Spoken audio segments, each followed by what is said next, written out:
matinale Toxin, 7h30, 9h30, à la volée. Et la volée, autant vous dire que je suis très heureuse de recevoir Louis Fouché. En plus, en studio, c'est toujours un plaisir de vous voir. Alors, en plus, en studio, c'est quand même magnifique. Oui, c'est la première fois qu'on est en chair et en os. C'est ça. Juste après Pâques. Et pourtant, on est en chair. Enfin, moi, je suis bien en chair. Mais oui. C'est vrai que pour les chrétiens, il y a une histoire de résurrection après Pâques. Hein. On revient dans la matière. Peut-être qu'on avait quitté le vrai monde pour être dans un monde virtuel où tout est sur les ondes et sur Internet. C'est ça. Puis ça y est, on revient en chair et en os à se retrouver.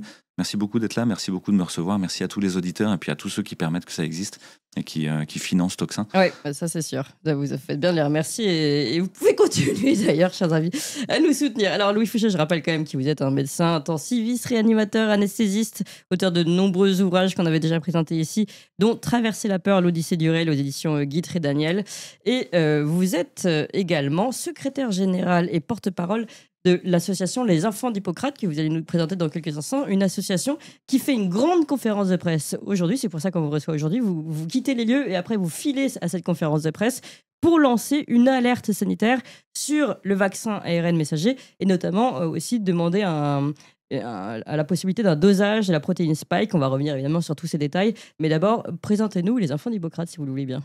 Oui, merci d'en parler. Donc moi, je suis médecin réanimateur et je vais dire d'emblée que j'ai pas de conflit d'intérêt avec l'industrie pharmaceutique.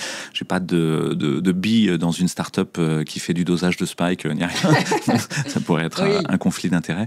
Et puis que je vais essayer de respecter la loi et c'est pas si simple que ça quand on va aborder Spike parce que je suis pas censé faire la promotion de quelconque technique thérapeutique ou diagnostique qui serait insuffisamment éprouvée. Ça tombe sous le coup maintenant d'une loi où si vous n'êtes pas d'accord avec les tutelles institutionnelles, vous risquez de la prison et des lourdes peines d'amende. Donc on va essayer de parler de tout ça avec intelligence. D'accord, exactement. avec les mots. Okay. Donc je suis effectivement secrétaire et ambassadeur, porte-parole des Enfants d'Hippocrate. Les Enfants d'Hippocrate, c'est un collectif associatif qui cherche le sous-titre que vous pouvez trouver sur le site internet, lesenfantsdhippocrate.org. Tout attaché. C'est un collectif qui est pour des thérapeutiques sûres et efficaces.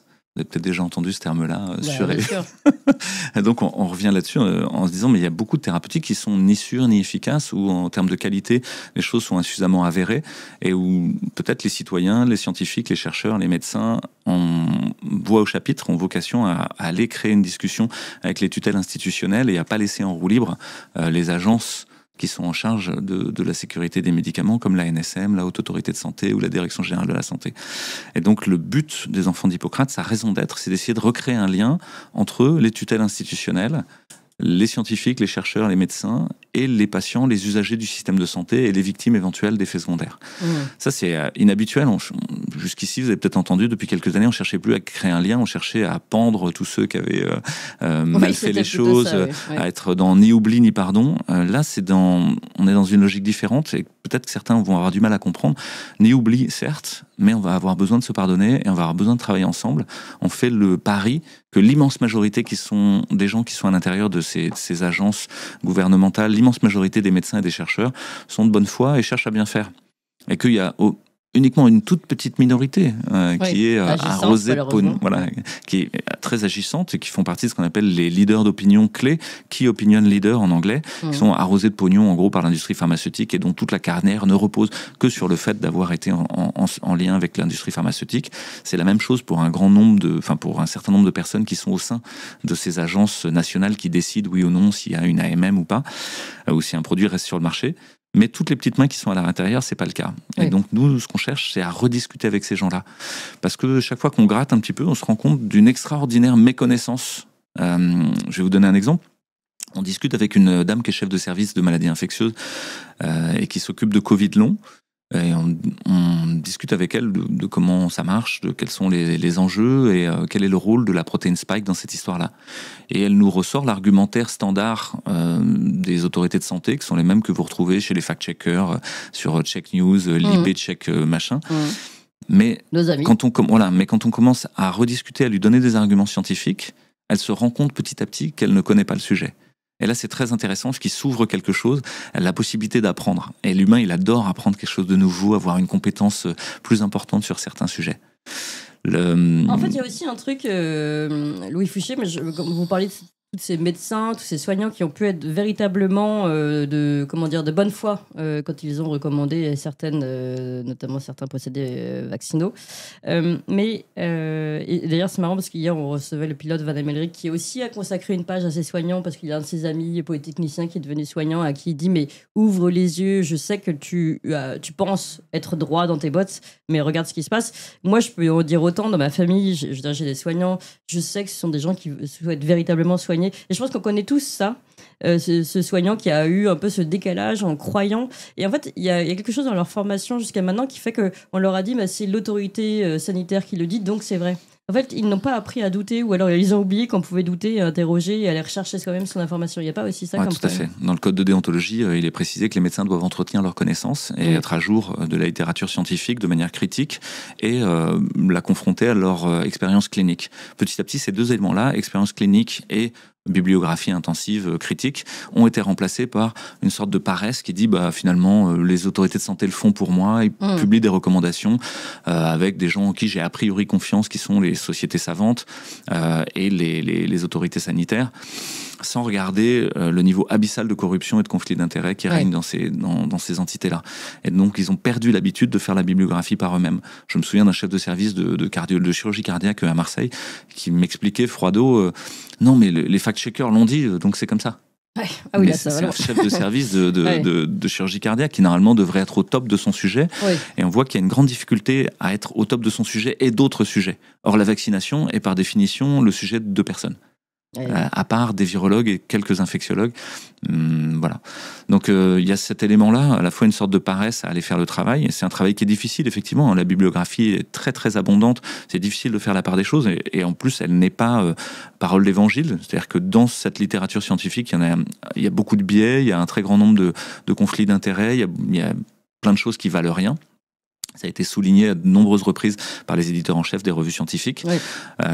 Dont l'ancien éditeur de la revue Lancet. Exactement, dans Lancet, c'est Richard Horton. Et puis le New England Journal of Medicine, le British Medical Journal. En fait, tous l'ont dit. On dit, vous pouvez plus tellement vous fier à ce qui est publié. 90% n'est que le prolongement du bras marketing des laboratoires pharmaceutiques. Vous pouvez même plus vous fier à ce que vous dit votre médecin généraliste ou votre omnipraticien familial parce que, en gros, il suit les recommandations et qu'elles sont là pour vendre des médicaments et maintenir la maladie. C'est un constat très, très pessimiste. Et en même temps, on voit que quand on commence à faire vraiment le travail, on arrive à déblayer. Il y a un autre élément pour moi, au-delà de cette paresse, on va dire, et puis de la surspécialisation qui fait que ces gens-là sont incompétents sur la question des vaccins, c'est une sorte de déni. Si vous avez poussé toute votre famille, tous les gens autour de vous, toute votre patientèle à être vaccinée, que vous êtes vacciné vous-même, et qu'on vous met en face de vous des gens qui ont des charcots, des maladies de Creutzfeldt-Jakob, des AVC à répétition, des myocardites chez les jeunes, etc. C'est insupportable. Et c'est tellement insupportable qu'il y a un phénomène de déni. Et pour moi, le début de la conversation, c'est de commencer par dire l'immense majorité des gens qui ont été vaccinés iront bien. Et on touche du bois, on espère ça. Ok. Nonobstant cet élément, ces médicaments sont insuffisamment qualitatifs. Il y a plein de biais méthodologiques dans leur développement et de court-circuit réglementaires. Ils sont insuffisamment efficaces et ils sont grevés d'événements indésirables qui sont insupportables. Alors, Louis Fouché, si vous le permettez, mais justement, le but de cette conférence de presse que vous allez faire dans quelques heures désormais et que vous pouvez suivre, chers amis, chez une chaîne amie, la chaîne Kéros en direct, vous allez donc vous lancer cette alerte sanitaire. Vous voulez marquer le coup, en fait, véritablement, et dire à partir de maintenant, vous ne pouvez pas dire que vous n'étiez pas au courant, en gros, et puis on vous ouvre aussi, on vous tend la main pour vous aider à être informé. C'est un peu ça. Exactement, oui. En 2023, les enfants d'Hippocrate existaient déjà et on commençait à aller voir les conseils de l'ordre départementaux et au niveau national pour déposer des dossiers sur les insuffisances qualité des vaccins ARN. Avec accusé-réception, avec présence d'huissier, et puis ensuite faire des sommations interpellatives avec huissier pour dire bon, vous avez bien reçu, répondez à nos questions. Donc il y a à la fois l'idée de poser sur la table des choses, mais de créer un jalon judiciaire. Vous le savez, vous ne pourrez plus dire que vous ne le savez pas. Un jalon historique aussi, de dire des médecins, des scientifiques, des chercheurs, des universitaires, des citoyens, des victimes d'effets secondaires se sont mis tous ensemble pour faire vivre la démocratie sanitaire conformément à la loi du 4 mars 2002, dite loi Kouchner, qui normalement dit nous sommes partie prenante dans la démocratie sanitaire, nous ne devons pas fermer notre gueule et dire amen aux recommandations, nous devons venir les challenger. On vient le faire et le poser sur la table en disant soyez les premiers à ouvrir un dialogue, une commission de réflexion plurielle, contradictoire, inclusive, éco-responsable. Ce que vous voulez, on s'en fout. Mettez tous les termes qui vous plairont. Exactement. Mais soyez les premiers, parce que vous pourrez toujours dire ensuite, quand on viendra vous le reprocher, j'ai été le premier à le faire. Oui. Et donc là, on cherche à venir aiguillonner, à ouvrir une porte de sortie à ces gens. Soit ils sont assez malins pour le comprendre, soit ils sont pas assez malins, et dans ce cas-là, de toute manière, ça dégénérera en un règlement de compte judiciaire. Oui, c'est ça. Mais au moins, ça permet d'avoir les premiers jalons, justement, peut-être de ces règlements de compte, mais au moins d'une mise à plat officielle de la situation. Oui, la création d'un rapport de force. On est dans une société de rapport de force. Il faut créer des éléments de rapport de force. Le fait de poser tout ça sur la table et de montrer la science à des gens qui sont incompétents, finalement, sur ces sujets-là, ça permet de dire à ceux qui mentent, vous mentez, nous savons que vous mentez. Vous savez que nous savons que vous mentez. Exactement. Vous connaissez l'imbrication. Il est temps d'arrêter et de faire autrement. Aux États-Unis, 3 États, l'Idaho, le Kentucky et le Montana, sont déjà en train d'interdire les vaccinations à ARN messager. L'obligation vaccinale pour le Covid chez les militaires comme dans les écoles a été abrogée. Il se passe beaucoup de choses là-bas. En France, pour le moment, les militaires ont toujours l'obligation vaccinale sur le Covid. Les soignants étaient soumis à la loi du 5 août 2021. Cette loi est uniquement suspendue, elle n'a pas été abrogée. Aux États-Unis, les militaires et les personnels publics qui avaient refusé la vaccination ont été réintégrés avec effet rétroactif, etc. Donc nous, on espère, au fond, pouvoir petit à petit mettre en place les choses comme aux États-Unis. Tout un groupe qui est mené par Peter McCullough, qui est un chercheur, un cardiologue qui a beaucoup recherché sur les myocardites post-vaccinales, qui a demandé un moratoire sur les ARN messagers dans leur utilisation clinique et le retrait du marché de ces produits. Il y a tout un groupe dans les pays nordiques qui s'appelle North Initiative, qui ont demandé la même chose à leur tutelle institutionnelle, et ça a été repris en France de manière magistrale par les époux de Lépine et Alexandra Henry-Encaude. Et on réenfonce le clou encore une fois. Donc on n'est pas le seul jalon, on en pose petit à petit. Et c'est aussi pour justifier ensuite une action citoyenne et dire, regardez, des scientifiques, des universitaires, des chercheurs, des médecins, des victimes d'effets secondaires sont allés chercher auprès des tutelles, le Premier ministre, le ministre de la Santé, la Direction générale de la Santé, le Comité consultatif national d'éthique, etc. Vous devez y aller vous aussi. Parce que il n'y a pas que nous qui allons résoudre ce problème-là, c'est le rapport de force créé par l'ensemble des citoyens qui vont aller challenger leur tutelle locale. Ouais, alors justement, on parle des États-Unis. Après, j'aimerais bien qu'on aille dans le fond et avoir en avant-première aussi un petit peu de ce que vous allez dérouler tout à l'heure, si vous le permettez. Louis Fouché, on a de la chance d'être avec vous et d'avoir cette avant-première, donc on quand même avoir quelques informations. Mais avant ça, puisque vous parlez de l'actualité américaine et à quel point aujourd'hui, finalement, ils sont porteurs d'espoir aussi pour notre population. À quel point vous pensez que ça peut aussi faire renverser la donne, sachant qu'on est très influencé par les Américains en général, sur notre propre combat? Alors, j'ai eu la chance de rencontrer les équipes de Kennedy Junior. On pense qu'on veut Donald Trump, etc. Et je suis sensible à la relation humaine avant même les annonces, les grands tralala et les rodomontades avec son épée, sa rapière au vent contre le système. J'ai eu la chance de rencontrer vraiment des gens très proches de l'équipe de Kennedy Junior. Et j'ai vu des gens qui sont honnêtement inspirés et qui ont vraiment envie de changer les choses de manière très profonde. Mais j'ai été étonné quand ils m'ont dit, tu sais, c'est encore plus difficile maintenant. Maintenant qu'on a le pouvoir, c'est encore plus difficile parce qu'on se heurte à tous les blocages socio-systémiques, à tous les blocages idéologiques, à tous les blocages économiques. Et sur l'ARN messager particulièrement, il y a tout un travail très important qui est entrepris, mais il y a tellement d'argent. Il y a tellement d'enjeux, même géostratégiques et militaires, que c'est très difficile de chercher l'abrogation complète de cette recherche et de l'utilisation de ces produits, et qui sont plutôt partis pour essayer de retrouver au moins la liberté. C'est-à-dire qu'il n'y ait pas d'obligation vaccinale. Ok, vous, l'industrie, vous essayerez de fourguer toutes les merdes que vous voulez, d'accord. Par contre, vous laissez les gens libres et vous respectez la valeur de la liberté. Et donc, je pense que et de l'information juste, effectivement. Et nous, on vous mettra des bâtons dans les roues pour essayer que vous fassiez des produits qualitatifs le mieux possible, et on mettra en place une recherche pour avérer les choses. En France, aux États-Unis, le NIH a doté de 1,3 milliard la recherche sur le Covid long. En France, c'est pas du tout le cas. Les Covid longs sont portion congrue, oubliées pour le moment. On fait semblant que ça n'existe pas. Alors, il y a quelques équipes qui s'en occupent. On y reviendra, mais...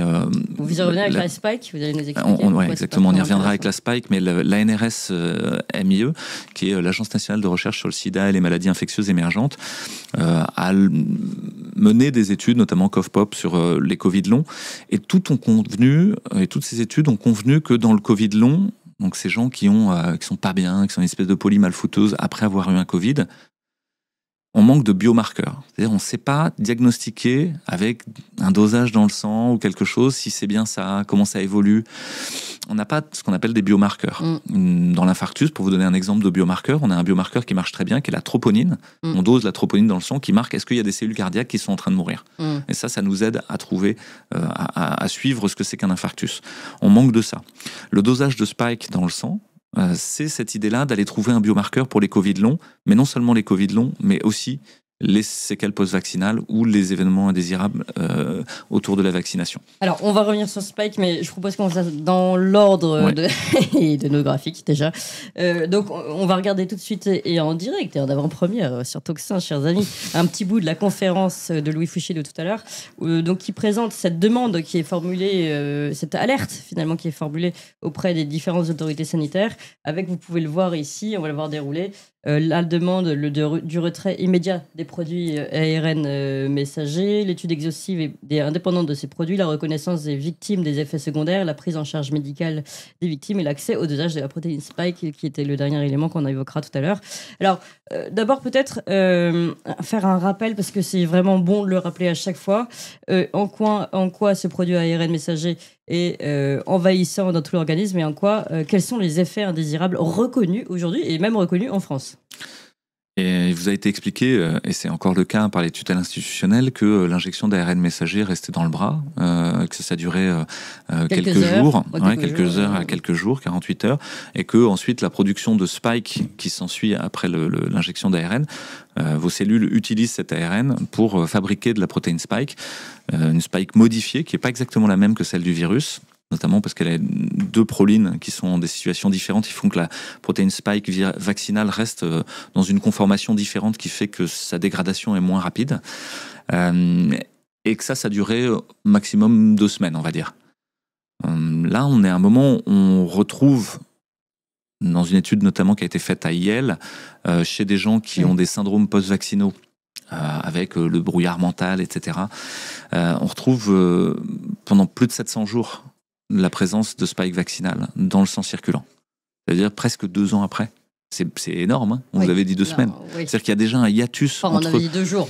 Voilà, il y a un hiatus entre ce qu'on vous a dit et les recherches dont on disposait au moment de la mise sur le marché et la réalité de ce qu'on constate maintenant. Normalement, un produit de santé, on ne fait pas la recherche clinique après l'avoir mis sur le marché et donné à 7 milliards de personnes. On le fait avant. Et on raconte pas n'importe quoi aux gens parce qu'il y a un devoir, il y a une obligation de la part de ces tutelles institutionnelles de faire une obligation claire, loyale et appropriée.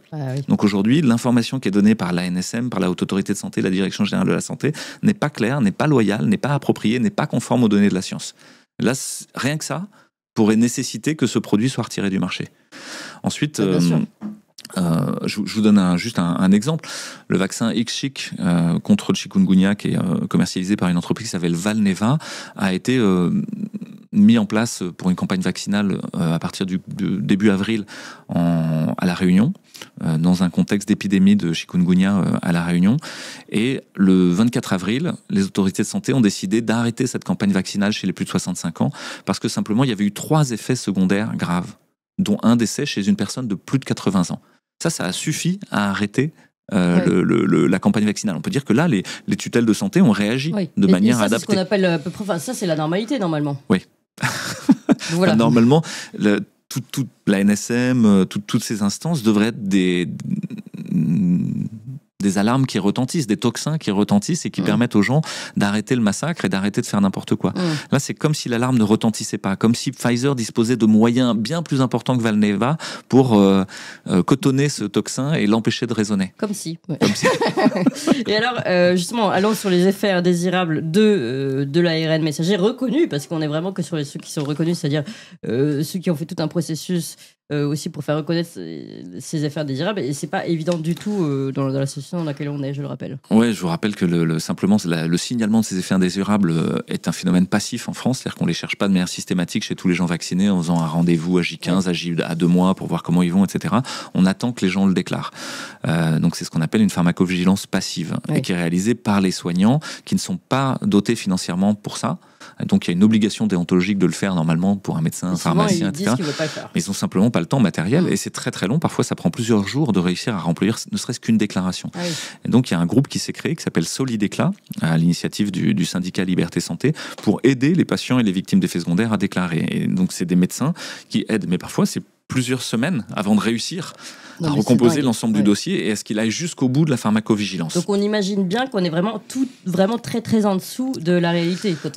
L'industrie pharmaceutique elle-même qu'on arrive à convenir par plusieurs études entre la pharmacovigilance passive et active qu'on est dans un facteur 10 à 100 de sous-déclaration. On va prendre une hypothèse optimiste pour le produit, d'un facteur 10. Ça veut dire qu'il faudrait multiplier par 10 le nombre d'effets indésirables par rapport à ceux qui sont déclarés. Ils sont déclarés dans un registre américain qui s'appelle le VAERS aux États-Unis et ils sont déclarés dans un registre européen qui s'appelle Eudravigilance en Europe et puis au niveau français.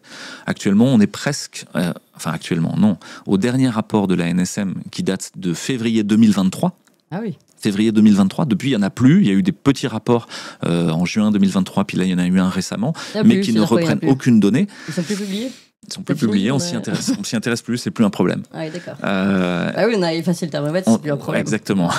On était presque à beaucoup plus que 150 000 effets secondaires, entre 150 000 et 200 000 effets secondaires, dont 25% de graves. Ça, c'est énorme. Un quart d'effets secondaires qui sont graves. Grave, ça veut dire qu'ils nécessitent une hospitalisation ou un traitement.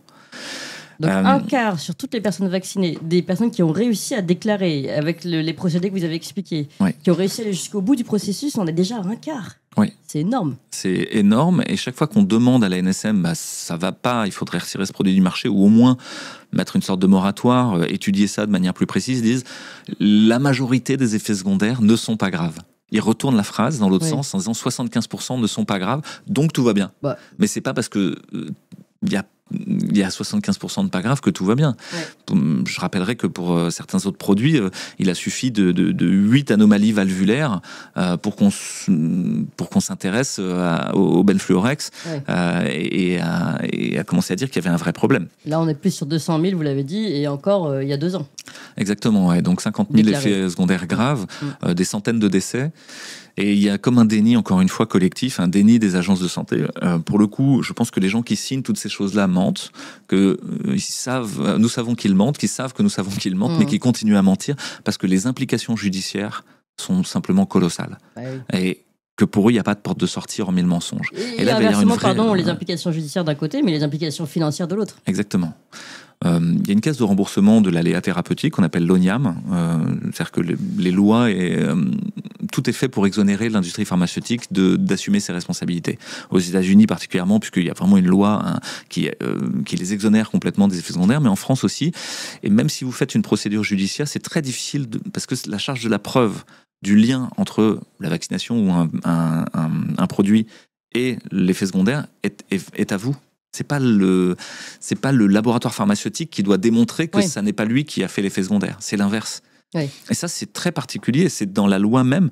Le doute profite toujours au produit, au lieu de profiter au patient. Et là, il y a un vrai problème. Le doute devrait évidemment profiter au patient.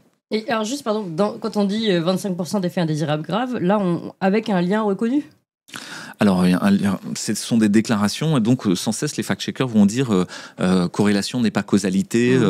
Ces liens, il y a une force du lien qui est définie par les centres régionaux de pharmacovigilance, les CRPV, en fonction du cas clinique, sur des critères d'attribuabilité en fait, et d'imputabilité exactement du produit sur l'effet secondaire.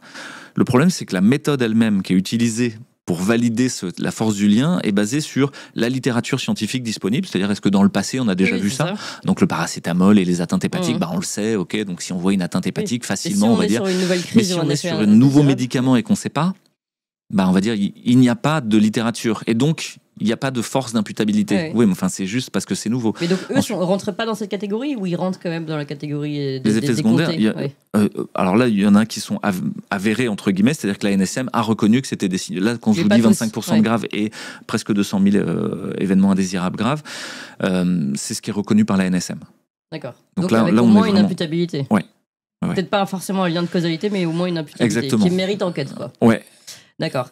Non, mais c'est intéressant. Mais je sais qu'on avait reçu le père de Mélanie qui est atteint de la maladie de Charcot, Alain, qui se battait pour déjà pour faire reconnaître ce lien de causalité. Et en effet, il expliquait à quel point c'était compliqué. Et la méthode elle-même, qu'on appelle la méthode Bégaud, est une méthode merdique qui n'est pas faite pour donner une imputabilité, notamment à la question vaccinale. Pour une raison simple, je vais l'expliquer en 3 mots. Un des principes centraux de l'imputabilité, c'est on met un médicament, il se passe quelque chose. Ça s'appelle challenge. On enlève le médicament, cet effet secondaire s'arrête. Des-challenge. On remet le médicament, l'effet secondaire revient. Re-challenge. Une fois que vous avez chopé Charcot, on ne peut pas l'enlever. Exactement. Une fois que vous êtes mort, on ne peut pas l'enlever. Donc la mort ne sera jamais imputable à une vaccination. C'est incroyable. Et donc, vous n'aurez jamais marqué que la mort est un effet secondaire potentiel. Et alors, le papa de Mélanie, donc atteint de la maladie de Charcot, nous expliquait également que c'était à lui de faire, parce qu'il fallait faire œuvre collective, en fait, récupérer toutes les autres données des autres maladies de Charcot et prouver qu'il y avait un lien. Alors que, bon, c'est pas à lui particulier de faire cette enquête. Exactement. Tout à l'heure, Alain sera là, ainsi que Mathieu Dubois de A Victime, la conférence de presse qu'on va faire. Ouais. C'est pas juste moi du tout, c'est les enfants d'Hippocrate qui mettent en lien des gens. Oui. Notre but, c'est encore une fois de servir d'interface, d'essayer de mettre de l'huile dans les rouages et que les victimes d'effets secondaires, les gens qui ont des Covid longs, les gens qui sont scientifiques et chercheurs, les gens qui soignent des Covid longs à l'hôpital, les gens qui sont à l'ARS et qui coordonnent des réseaux de Covid longs et d'indemnisation de victimes d'effets secondaires X ou Y, arrivent à se retrouver et arrivent à se parler. Donc pour nous, ce serait une très grande réussite si des gens du Sérail et de l'institution disaient on veut bien vous écouter. Et si on faisait un webinaire ensemble, nous, nos experts vont vous présenter nos arguments, vous, vos experts et vos scientifiques vont venir et présenter leurs arguments, et on discute. Si déjà on discute, pour moi, on aura fait un énorme pas. Ouais.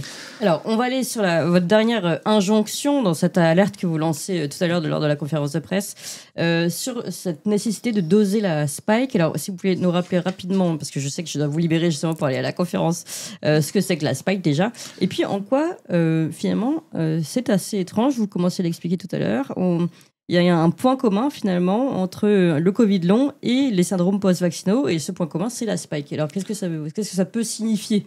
Ouais. Alors spike, qu'est-ce que c'est ? On l'appelle la protéine S ou la protéine de pointe. C'est une protéine qui est à la surface du virus et qui permet son entrée dans la cellule par une interaction avec un récepteur qui s'appelle ACE2. Il y en a d'autres, les neuropilines, etc. Mais en gros, ACE2, et à ce moment-là, c'est comme une clé qui ouvre. C'est une clé qui ouvre une serrure et qui permet au virus de rentrer dans la cellule et puis de se multiplier et ensuite d'être relargué ailleurs, de faire plein de virions pour augmenter son infection. Cette protéine-là, il y en a d'autres dans le virus. Il y a la protéine de nucléocapside, il y a d'autres cibles, mais elle a été choisie, Spike a été choisie comme cible immunogène pour faire le vaccin. C'est-à-dire qu'on a dit, c'est cette protéine-là qu'on va faire fabriquer à vos propres cellules. C'est déjà un choix très étrange, parce on sait que Spike a une pathogénie très importante, c'est elle qui déclenche des effets inflammatoires, prothrombogènes, c'est-à-dire que ça favorise les caillots et le fait de faire des embolies pulmonaires, des thromboses, etc., a des effets... neurotropes qui vont abîmer le cerveau et des choses comme ça, des effets vasculaires qui vont inflammer au niveau vasculaire, des effets au niveau des muscles, faire la myocardite ou des myosites, etc. Avant le vaccin, la Spike était connue pour ça. Exactement. Et donc là, il y a une vraie question sur mais pourquoi on a choisi Spike ? Oui, pourquoi ?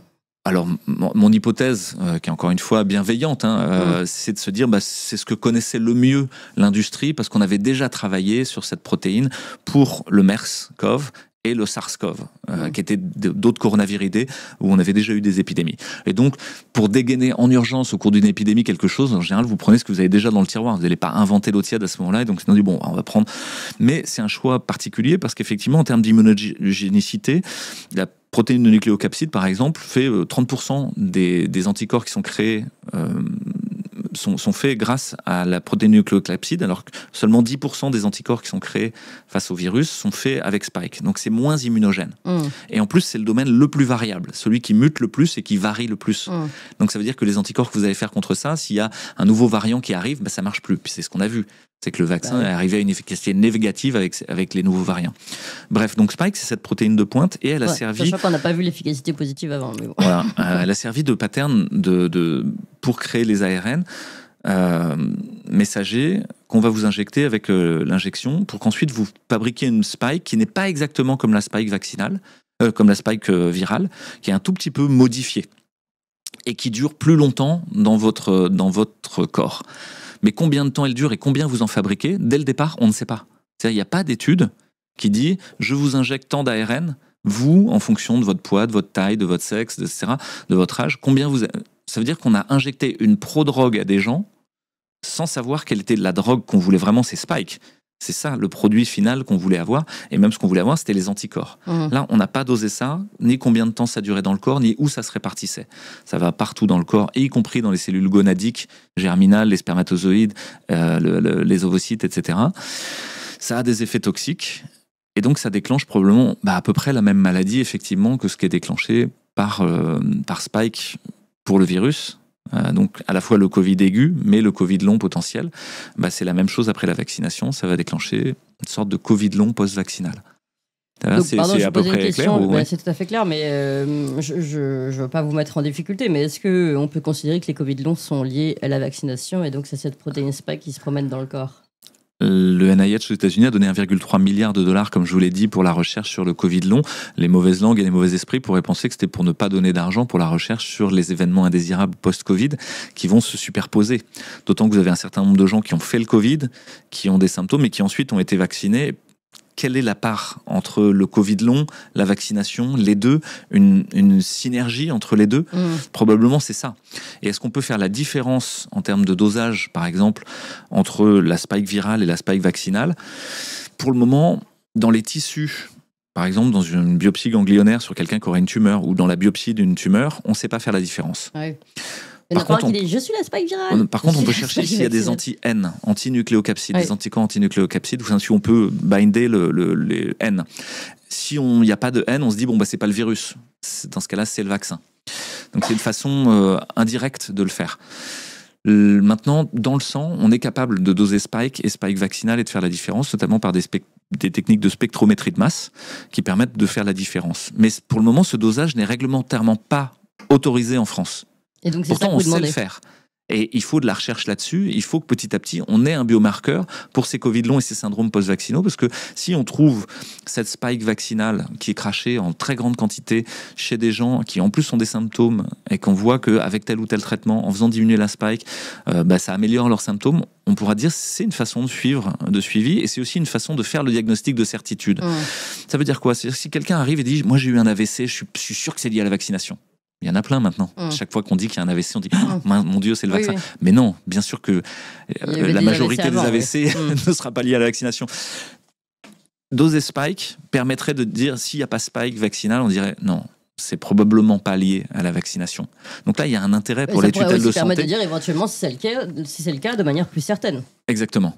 Mais donc, à la fois pour les vaccins, pour les patients, ça va être plus facile de faire reconnaître leurs effets secondaires et d'obtenir réparation. À la fois pour l'industrie pharmaceutique, pour les tutelles, ça va être plus facile de dire non, ça n'est pas lié et on va pas rentrer dans des discussions. Tout le monde est gagnant. Vous proposez une solution, un compromis pour plaire à tout le monde. Là. Exactement, quelque chose d'atteignable. Et en plus, si vous avez une start-up qui fait du dosage sanguin de protéines et que vous avez envie de mettre sur le marché des kits de dosage de spike, vous allez faire banco parce que tous les gens vaccinés vont avoir envie de savoir est-ce qu'ils crachent de la spike ou pas à distance de leur vaccination.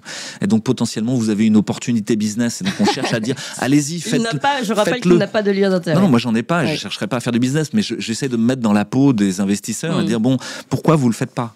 Parce que ça rapporte pas d'argent. Là, ça pourrait rapporter de l'argent. Faites-le.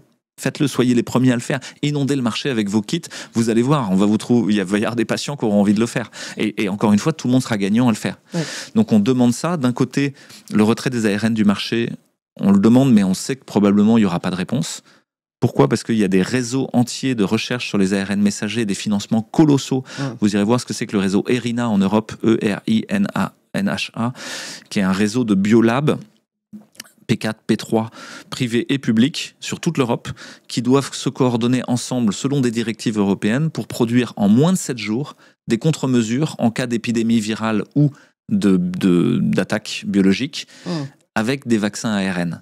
Très rassurant. Et donc, si vous imaginez que tout ce maillage-là, il est déjà là. Oui. Donc nous, on arrive avec notre petit truc en disant bon, c'est de la merde, il faut pas le faire. Si vous pouviez arrêter et aller au chômage. Mais pour autant, il faut le dire. Pour autant, il faut les arrêter. Il faut mettre un moratoire. Et encore une fois, on n'est pas les seuls à le dire. Et on va être de plus en plus nombreux à le dire. Et l'idée est de créer une dialectique, un rapport de force, d'obliger la discussion, d'obliger à trouver des solutions pour la reconnaissance des patients et leur traitement. Et on a bien compris aussi, une de vos demandes, c'est de demander finalement qu'on puisse doser la protéine spike. Et là, finalement, tout le monde serait gagnant si le Big Pharma, on va dire, les laboratoires considèrent qu'ils n'ont rien à se reprocher. Merci beaucoup, Louis Fouché. Je rappelle que cette conférence a lieu dans quelques heures désormais, conférence de presse alerte sanitaire auprès de toutes les autorités sanitaires, organisée, on l'a dit, par les enfants d'Hippocrate. D'ailleurs, vous peut-être retrouver toutes les informations sur les enfants d'Hippocrate, je crois. Attendez, oui, sur le site des enfants d'Hippocrate. Voilà, lesenfantsdhippocrate.org. Et puis, vous pouvez suivre cette conférence sur Kéros, les amis de Kéros. Chers amis, merci infiniment, Louis Fouché, pour tout votre travail depuis longtemps et depuis le début. Merci à vous tous. N'oubliez pas de vous abonner à la Gazette du Toxin sur toxin-media.fr/gazette. Vous savez, tous les jours, Valentin vous écrit dans votre boîte mail, vous recevez le meilleur de la matinale. C'est un courriel, donc impossible à censurer par le système. C'est condensé, c'est fait pour ceux qui n'ont pas le temps ou qui préfèrent lire, tout simplement. C'est aussi une version courriel qui peut être partagée. C'est spécialement conçu pour être transféré en un clic. Bref, c'est la version efficace pour pouvoir diffuser au mieux nos idées et les véritables informations. Pour recevoir gratuitement la Gazette tous les soirs, inscrivez-vous donc tout de suite sur toxin-media.fr/gazette, toxin-media.fr/gazette. À bientôt.